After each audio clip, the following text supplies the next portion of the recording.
The Earth's magnetic field shifts, causing the sea to dry out. This apocalypse takes place in the year 2030. A family of 4 was happily enjoying a seaside vacation together. But unexpectedly, upon waking, they find the sea has turned into land. What awaits them? Is it survival or extinction? The joyful family of 4 boards a yacht to enjoy their vacation at sea.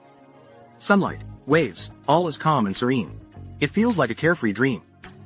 Father Tom teaches his son to fish on the boat. The daughter listens to music and sunbathes on the deck. No one notices the mother, Julia, in danger.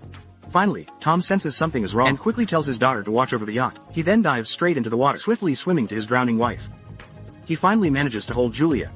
And with help from their son and daughter, the family rescues Julia back onto the yacht. Everyone is puzzled. Why would their mother, a good swimmer, almost drown in such calm waters? It makes no sense. Tom warns the family not to swim too far from the yacht, even in perfect weather. And so, this small incident passes by, and the family resumes their joyful vacation. Today is the son's 13th birthday. In the evening, they prepare a feast to celebrate his birthday. Every family member thoughtfully prepares a gift for Ben. They are truly a loving and happy family. As they enjoy their meal together, the daughter's boyfriend, Adam, calls her on video. He wants to show her a natural phenomenon. See, the clouds look strange. But it's not just the clouds. Cassie sees rainbow-colored lightning behind Adam, as if something ominous is approaching. But mid-conversation, Adam's signal suddenly drops. Cassie feels uneasy. The weather over there is unusual. She senses something bad might happen. Tom goes outside the yacht to check the weather. To his surprise, he sees an unusual sight by the coast. Whales surfacing from the water, spouting water and waving their tails like colossal spirits, swimming around the yacht. This scene defies natural order. Perhaps it's due to the Earth's magnetic field, or the storm's influence. Suddenly, the yacht shakes violently. Could the whales have struck it? Tom decides to dive in and check. He quickly resurfaces, badly injured and bleeding. It was a shark. I don't know what it was. It was enormous, he says. Luckily, Julia is a doctor. She immediately treats Tom's wound, stitching and bandaging it. Here's the translation. Tom's dive wasn't in vain. He saw that the hull was damaged. The engine was broken. The yacht could no longer start. They would have to stay put, waiting for rescue. But when they called for help, they noticed the radio was acting strangely. Either no one responded, or they heard a language they couldn't understand. On the other end, a strange sound came through the radio, making Tom and his wife anxious. Luckily, they were on a shipping route, with 100 liters of water, and enough food for 4 days. In 4 days, a ship should pass by. They decided to wait. Just then, outside the yacht, they heard a strange noise. The family went outside and saw an unbelievable sight. Fireballs fell from the sky, landing in the sea. Tom was frightened. He hurriedly tried to steer the yacht away, even if it meant further damaging the engine. At that moment, a massive fireball hit the spot where they were just anchored, close enough for them to see clearly. It wasn't a meteorite. It was artificial satellites.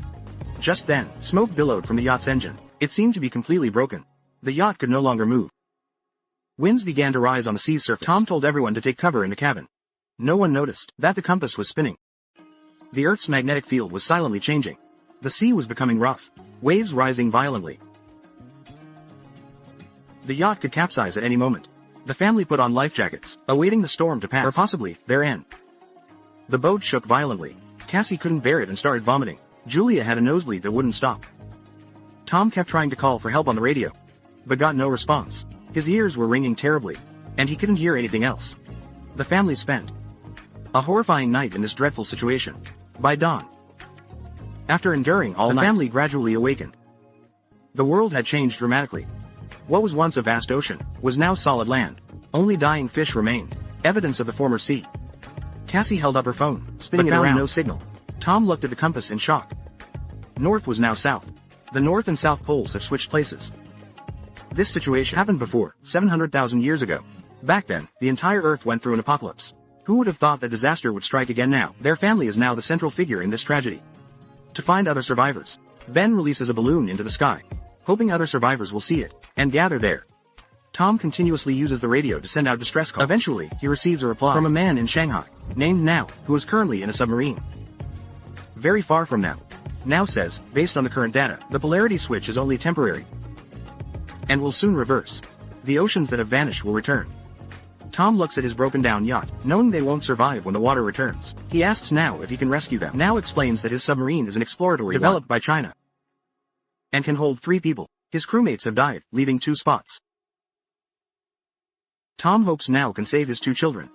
Now thinks for a long time and finally gives Tom his coordinates. Tom checks the map, realizing it will take them 23 days to reach Now. It's going to be an extremely arduous journey. But they have no other choice, so the family starts packing. But just then, a drifter holding a long knife and leading a dog approaches their yacht. Tom cautiously goes over to check the situation. He gives the drifter a bottle of water. The man drinks it eagerly as if it were a treasure. But unexpectedly, after drinking, the drifter turns on and Tom, punches him, knocking him down. To make sure Tom is dead, he stabs him in the neck. Now, there's no chance of saving Tom. Just like that, due to his kindness, Tom was killed by the drifter. Julia had only meant to go outside and check, but seeing trouble, she quickly returns to protect her two children. The drifter throws a knife at Julia, grazing her shoulder. Julia endures the pain, crawls back to the yacht, and quickly locks all the doors. Then, she hides her two children under the yacht's seats, while she grabs a knife and hides in the bathroom. Very soon, the drifter climbs onto the yacht, breaks open the door, and steps inside the chaotic cabin. The two children are so scared they don't make a sound. They watch as the drifter frantically eats the food. While eating, he suddenly hears a strange noise coming from the cabin. He begins checking each room one by one. Eventually, he checks the bathroom, finding no one inside. Julia had already escaped through a hole in the boat's hull. Now, she's hiding below that hole. Luckily, the drifter doesn't keep searching. Julia has narrowly escaped this ordeal. But the drifter's dog isn't letting Julia go. It lunges at her, knocking her over. In panic, she stabs it once. Hearing the dog's pained yelp, the drifter rushes outside to check.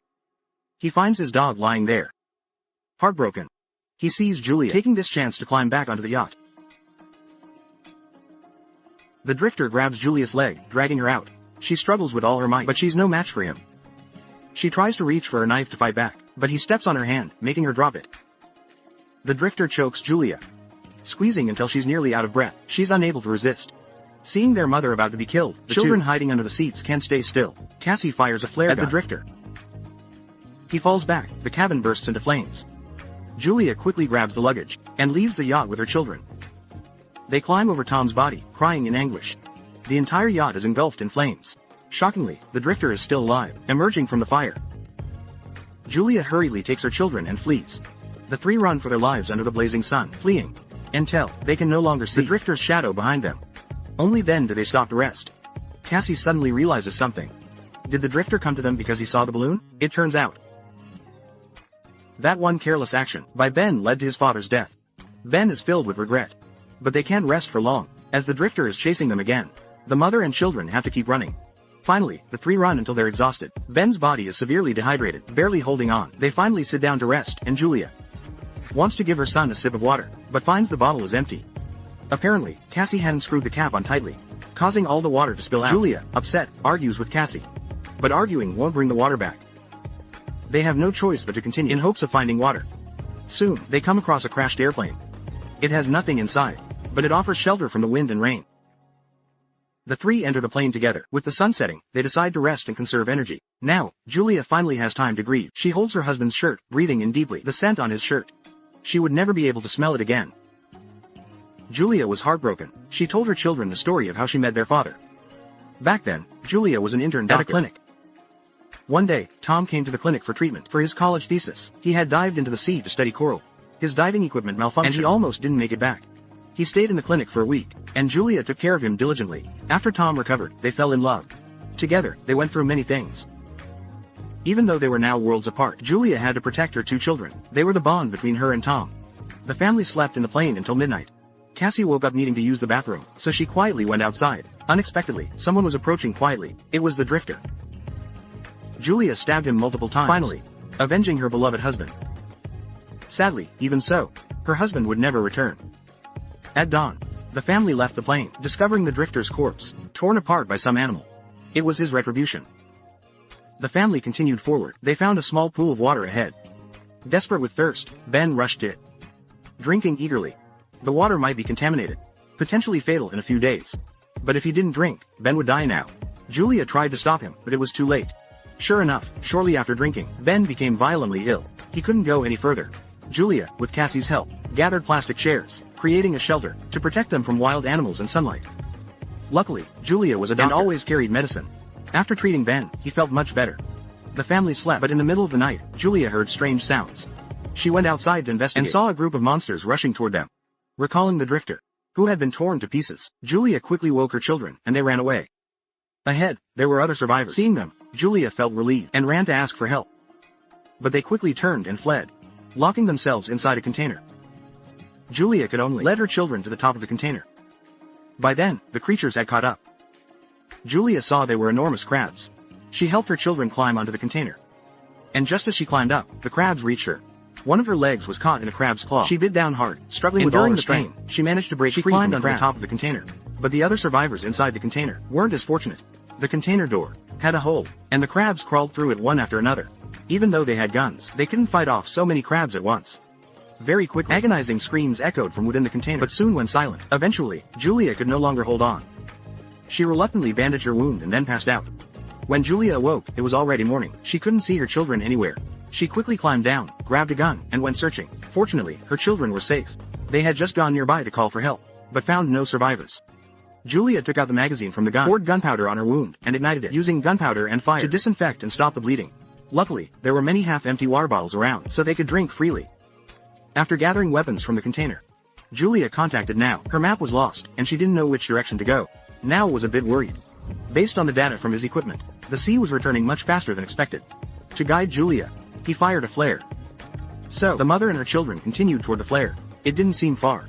But once they started walking, it proved very difficult. They had to cross a large valley to reach Mao's submarine. To survive, they gritted their teeth and kept moving. They gradually climbed to the valley's peak, where many fish carcasses lay, scorched by the sun. The narrow valley also had stagnant pools, filled with rotting bodies, emitting a foul stench. They moved forward as quickly as they could, desperate to leave this hellish place. Suddenly, they heard noises above them, followed by rocks tumbling down. The children escaped unscathed, and Julia wasn't injured either, but the path ahead was blocked. She had to find a way to climb out. The cliff continued to crumble, and the entire valley could collapse at any moment. After confirming her children were safe, she urged them to keep moving forward and find the submarine. But the children refused to leave. They wanted to wait for her to come with them. Julia, wounded and unable to rise, heard her children's calls, her heart aching as if cut by a knife. Take Ben and go, run. I'll catch up with you, I'll find you. Go now. Mom will chase after you too. Cassie will find you too. Hesitate any longer. She pulled her younger brother out of the narrow valley. Risking their lives, they climbed up. This was their chance at survival. Their parents had risked their lives to give them this chance. They couldn't waste it. The two children ran with all their strength. They finally reached the outside of the submarine. They knocked on the door. Seeing him, they noticed he was covered in injuries. It was clear he had been attacked by those monsters. Now told them to quickly get inside the submarine. The seawater would soon return. They didn't have much time left. But Cassie didn't stop. She asked Mao to take care of her brother. Then she ran back to save her mom. By now, quite a few large crabs had entered, crawling into the valley. Julia used the only gun she had, shooting at the crabs, fighting for her last chance to survive. But eventually, she ran out of bullets. There were countless crabs. Killing some only brought more, and they kept coming, even more than before. Right at that moment, Cassie arrived. She reached out, grabbed her mother's hand, helping her escape out of this terrifying valley. Finally, Julia managed to climb up. At last, the mother and daughter escaped the valley. They ran towards the submarine. By this time, Mao was dragged away by the crab monsters, becoming their prey. Julia's family used bullets to buy time. And finally, they managed to crawl into the submarine and seal the door. They looked through the submarine window, seeing the crab monsters approaching, like a tidal wave. In the distance, a 50-meter tsunami was rapidly approaching. Julia urgently told everyone to sit down and fasten their seatbelts. She remembered Mao once said his colleague died because he didn't buckle up, so they buckled up. Then they all held hands, waiting for the tsunami to hit, waiting for the final judgment of the apocalypse. Finally, the sea engulfed the submarine. The massive impact threw the submarine off the ground, spinning in the water. The three inside felt the world spinning around them. They felt dizzy and disoriented. All their unforgettable memories came rushing back. There was fear, but also happiness. Perhaps because they were close to death. When the three of them finally awoke, the world had stopped spinning. Fortunately, all three of them were still alive. They crawled out of the submarine. They discovered the world outside had changed. The seawater had pushed them to the shore. The once bustling city was now just a pile of ruins. This is the entire plot of the newly released movie Survive. Did you enjoy this film? If so, please support me with a like. If you found it just average, leave a comment. Thank you for watching. Goodbye, and see you next time.